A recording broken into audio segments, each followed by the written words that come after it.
मैं अब मंत्री बन गया हूँ, पद की बहुत गरिमा रखूंगा। विधायक को तो छोटी बात थी, अब मुझे सरकार का अंग बनाया गया है, इसलिए मैं बहुत गरिमापूर्ण काम करूंगा। पर मुझे लगता है कि वो शायद इस तूफान के का पूर्वानुमान था। मैं भी सोच रहा था, एक व्यक्ति जिसने जिंदगी में कभी अपनी भाषा पे संयम रखा नहीं, गाली गलौज के बिना बोला नहीं, वो व्यक्ति इतना सुधर कैसे सकता है। पर एक ही रात नहीं गुजरी कि सुबह उगते ही, सूर्योदय होते ही और महिलाओं के गालों पर सड़कें बनने लगी। मैंने मेरी जिंदगी में इस प्रकार का बेहुदा और बचकाना बयान देखा नहीं। इससे ये प्रकाष्ठा है, कोई भी व्यक्ति इतनी गिरी हुई भाषा प्रयोग में ला सकता है। मैं कहता हूं हमारे घर में माता बहनें भी हैं, गाल भगवान ने आदमी को भी दिए हैं, महिलाओं को भी दिए हैं। हेमा मालिनी के बूढ़े हो गए, कैटरीना कैफ के जवान है। मुझे तो उनकी नीयत पे बड़ा संदेह हो रहा है, वो क्या कहना चाह रहे हैं। कहीं ऐसा तो नहीं सड़कों के चक्कर में वो कोई और ही बात करना चाह रहे हैं। दूसरी, जिस प्रकार की भाषा का वो प्रयोग कर रहे हैं, शुभकर्ण चौधरी कहीं का ठेकेदार है।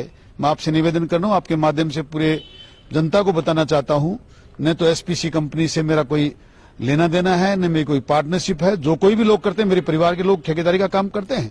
मैंने जिस दिन जनता का काम शुरू किया, जनसेवा शुरू करी, उसी दिन ठेकेदारी का काम बंद कर दिया। आज की तारीख में मेरे नाम पे एक नए पैसे का काम नहीं, एक नए पैसे की किसी ठेकेदारी के काम में भागीदारी नहीं।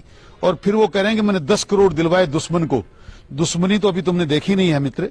जिस दिन भी देखोगे उस दिन पता चलेगा दुश्मनी कहते किसे हैं। राजनीति में कोई किसी का दुश्मन नहीं होता है।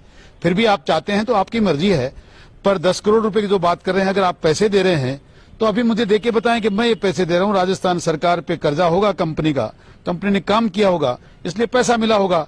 आगे भी जो आप बात कर रहे हैं कि समय लग रहा है, इस समय राजस्थान की नकारा सरकार की वजह से लग रहा है उस कंपनी को। मेरी खूब उन लोगों से बात हुई है, काफी उन्होंने अपना काम कर रखा है, उनको कभी समय पे भुगतान होता नहीं। और किस पेनल्टी की आप बात कर रहे हैं, पेनल्टी जिस दिन ये काम होगा उस दिन पता चलेगा कि सरकार को पेनल्टी लगेगी कि कंपनी को पेनल्टी लगेगी।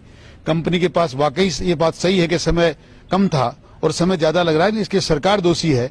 भारतीय जनता पार्टी की सरकार के समय इसका कार्यादेश हुआ था, सरकार ने पूरे पैसे देने की हाँ करी थी, एग्रीमेंट हुए थे, फिर भी उस समय को पैसे नहीं मिल रहे, इसलिए तो काम में देरी हो रही है। ये तो मैं जनता को बताना चाहता हूं। जो कह रहे हैं कि धूल आप इसलिए उड़ रही है, वो किसी मेरी वजह से नहीं उड़ रही, और सरकार की और सरकार के जनप्रतिनिधियों की वजह से उड़ रही है कि उनका भुगतान समय पर नहीं करा पा रहे। और वो लोग जो मात्र सड़कों को महिलाओं की गालों की तुलना करेंगे, जिनको एक इस नारी के मर्यादा का पता नहीं, वो क्या तो काम करेंगे, क्या जनता का भला करेंगे। सैनिक कल्याण जैसा महकमा वो चलाएंगे, मुझे तो लगता नहीं। मैं तो उस दिन के लिए बड़ा चिंतित हूं कि किसी दिन शहीदों का सम्मान नहीं हो जाए। इस प्रकार की बातें करने वाले लोग, इस प्रकार का व्यवहार करने वाले लोग, मेरा दुर्भाग्य है कि उदयपुर वाटी के वो जनप्रतिनिधि हैं हमारी जनता में, जहां लोगों ने अपने आप को शहीद करके मान और सम्मान को बचाया, किसानों की इज्जत का और स्वाभिमान को बचाया, वहां इस प्रकार के जनप्रतिनिधि हैं।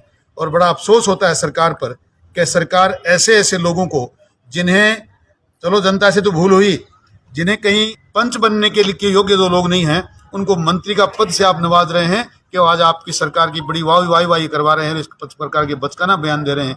मुझे बड़ा अफसोस है इस बात का। मैं गहलोत साहब से निवेदन करूंगा कि कहीं आपकी तो इनकी नीयत में शामिल नहीं, और ठीक हो तो कम से कम इनकी भाषा तो सुधरवा दो, ताकि जनता को, कम से कम महिलाओं को, बच्चों को, जो लोग अवैसक हैं, उनको ये बातें सुनने के लिए मिलती हैं। रात से पूरा क्षेत्र थू थू कर रहा है।